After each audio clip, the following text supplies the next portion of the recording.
Hey fans, we're back with another video about NFL history. Today we're talking about one of the most controversial and emotional subjects in the NFL, the uniforms. We all love our favorite teams and their colors, but let's face it, some of the looks that the teams have donned over the years are just ugly. But before we go through these football fashion disasters from least ugly to most, can you take a moment to subscribe to our channel? Not only will you be sure to see all our great content, but it helps ensure that we can keep making awesome videos like this one. Done? Good. Let's get started. Number 32, the 49ers plain red uniforms. The 49ers were named after the California Gold Rush of 1849, so it seems odd that the uniforms from 1959 to 1963 were a basic, boring red. No gold in sight. They weren't necessarily bad uniforms, but they just seemed a little bit off-brand. Number 31. After being ousted from the Browns, Paul Brown founded the Bengals, and in their first few years, they looked just like the Browns. A branding fail. Number 30. The Cardinals' 1994 throwback uniforms. The 94 throwback uniforms featured striped sleeves, khaki pants, and no logos on the helmet. While meant to emulate the 1920s Chicago Cardinals, the uniforms just looked mismatched, and the all-white helmet was not good. Number 29. The Falcons' 1984 all-white look. In 1984, the Falcon uniform changed to incorporate black face masks and an all-white look. The jersey had multiple sleeve stripes with the logo emblazoned over them, and the pants featured large red belts. How about no? Number 28, the Ravens' gold pants. In their 2015 alternate home uniform, the Ravens kept their classic purple, but added shocking gold pants with purple and black stripes down the side. Way too Mardi Gras. Number 27. The Bills' 1964 to 1969 AFL uniforms. These uniforms were bright blue with ugly red-lined white and silver stripes on the sleeve, plus white pants with a single red stripe down the side. The Bills may have won the AFL championship in these uniforms, but they didn't do it in style. Number 26. The Bears' 1994 throwback uniforms. In 1994, the Bears rolled out a throwback to the 1920s with these uniforms striped in yellow and blue. Yeah, vertical stripes aren't as slimming as you might think. Plus, what's with the player number being on the shoulder? Weird. Number 25, the Lions' Color Rush uniforms. The Lions have typically done well with silver and steel blue, which give them a sleek, sometimes futuristic look.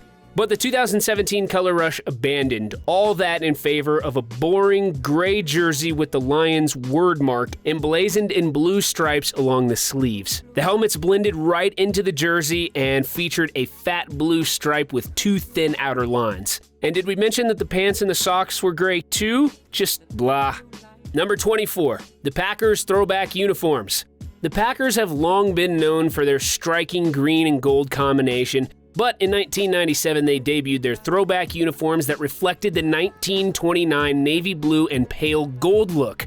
But they did this with navy blue jerseys with contrasting color, shoulders, and necklines, which is just so 90s. Not to mention the tan pants that don't match the color scheme at all. A lot of people like this look, but we just can't get behind it. Number 23, the Texans' battle red uniforms. Way too much red. Not to mention that the navy blue belts and shoulder stripes just don't do enough to distract from the red. The uniform definitely lives up to its name, as the British would say. It's a bloody disaster.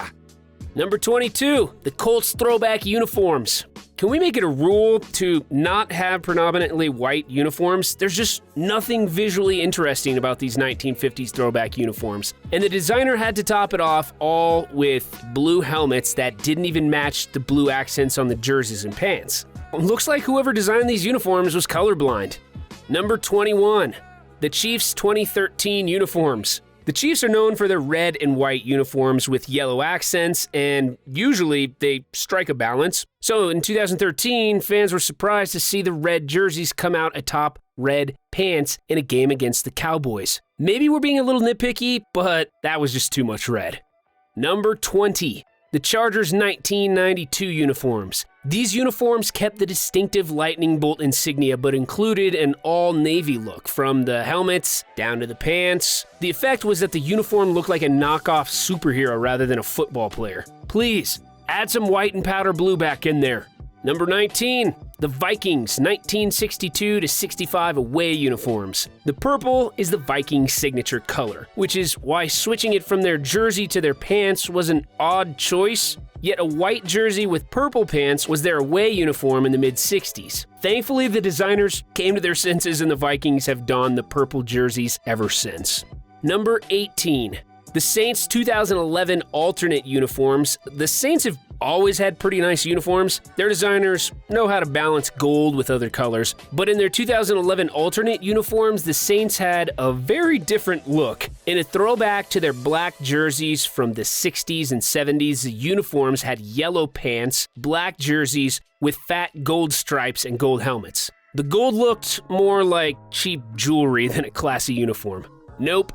Number 17, the Giants' red uniforms.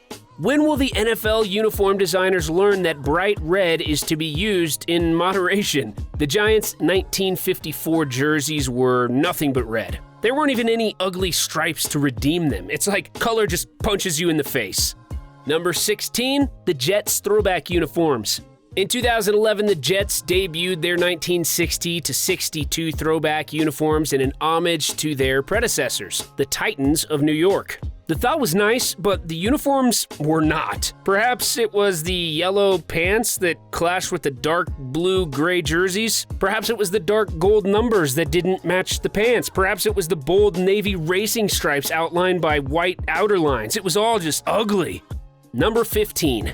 The Raiders' throwback uniforms. In 2009, the Raiders debuted their throwback uniforms to their 1963 white uniforms, and it was just underwhelming. The combination of gold, white, and silver combined with the black trim numbers gave them a kind of haphazard appearance. It was too light-colored overall, and the black accents did nothing for it. Number 14.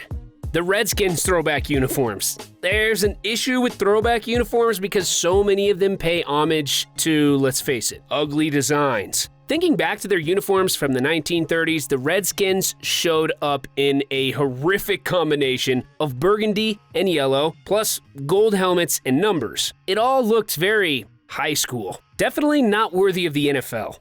Number 13, the Jaguars' 1995 home uniforms. Teal's an okay color, but when you combine it with gold accents and gray pants, that's a fashion no-no. Not to mention the dramatic Jaguars on the sleeves and racing stripes on the legs. There's just too much going on here. Number 12, the Titans throwback uniforms. In their throwback tribute to the Oilers, the Tennessee Titans debuted some powder blue jerseys. Taken by themselves, these jerseys aren't too bad. But add in the white pants with the ugly red stripe and the red trim on the letters, and we've got a bit of a hot mess here. Number 11, the Buccaneers creamsicle uniforms. Back in the 1970s, the Buccaneers rolled out onto the field with the pale orange uniforms that some fans found reminiscent of a certain frozen treat. Fans love to hate the creamsicle orange look, but some people are asking that the classic look make a comeback. Will Tom Brady come out on the field looking like a popsicle? We'll have to see. Number 10, the Rams' 1949 uniforms. These uniforms were an atrocious combination of yellow and red. Whether you look at the all-yellow look or the version with the bright red jerseys, this was just an eyesore of a uniform. Number 9, the Cowboys' All-American look. From 1960 to 1963, the Cowboys' uniforms were a little too red, white, and blue. With obnoxious stars and predominantly white or navy shades, they looked more like bad Captain America cosplayers than NFL players. Number 8, the Panthers' Color Rush uniforms. As one of the younger teams, the Panthers have always had fairly fresh, modern-looking uniforms. In their first couple of years, they were struggling to hit their stride and experimented with some white jerseys with obnoxious shoulder bands. But their ugliest uniform was definitely their look for the 2015 Color Rush, in which they decided to go all in on Panther blue. Blue jerseys, blue pants, blue socks, and silver helmets, not to mention the weird silver-lined black stalactite on their pants. Just no, it's too much. Number 7, the Miami Dolphins orange uniforms. In 2016, the Dolphins hit the field in uniforms that were a pale shade of orange. Nothing but orange. They looked like a bunch of tropical fruits on the field. No one had anything nice to say about these. Number 6, the Patriots Flying Elvis uniforms. The 1995 Patriots uniforms were a hot mess. The dramatic Flying Elvis logo slapped on both shoulders, vertical stripes that you could only see in a certain light, and obnoxious red numbers with blue drop shadows. Shudder. These uniforms were memorable for all the wrong reasons. Number 5. The Browns 70s through 80s uniforms. From 1975 to 83, the Browns home uniforms were brown, which makes sense, but add in these orange pants and yuck. This is basic color matching theory. Come on. Number 4. The Broncos throwback uniforms. In 2009, the Broncos rolled out their 1960 to 61 throwback uniforms, which were yellow and brown. Even worse than orange and brown. Why would you go out on the field looking like shit? Number 3. The Seahawks lime green uniforms. In 2009, the Seahawks alternate uniforms were a horrific lime green, a color that, as far as we know, has never been used for any other NFL team. Add in the gray shoulders, and this is just a comical nightmare. Who thought this was a good idea? Number 2, the Eagles throwback uniform. In 2007, the Eagles debuted their throwback to the 1934 uniforms, but it ended up coming out more Buzz Lightyear than vintage football style. Yellow and silvery powder blue, plus the shiny shoulders? There's so much wrong with this. We can't even stand to look at it anymore. Moving on. Number 1. The Steelers Bumblebee throwback uniform. This is definitely the ugliest uniform in NFL history. The horizontal yellow and black stripes, the boxed-in number, just no. What do you think, fans? Which one of these is the ugliest uniform in your book? Let us know in the comments, and be sure to like and share this video if you enjoyed it. Maybe if we all shame these designers, we'll never be subject to these hideous designs again. One can only hope, right? Thanks for watching, and don't forget to subscribe to our channel. We'll see you next time, and have an awesome day.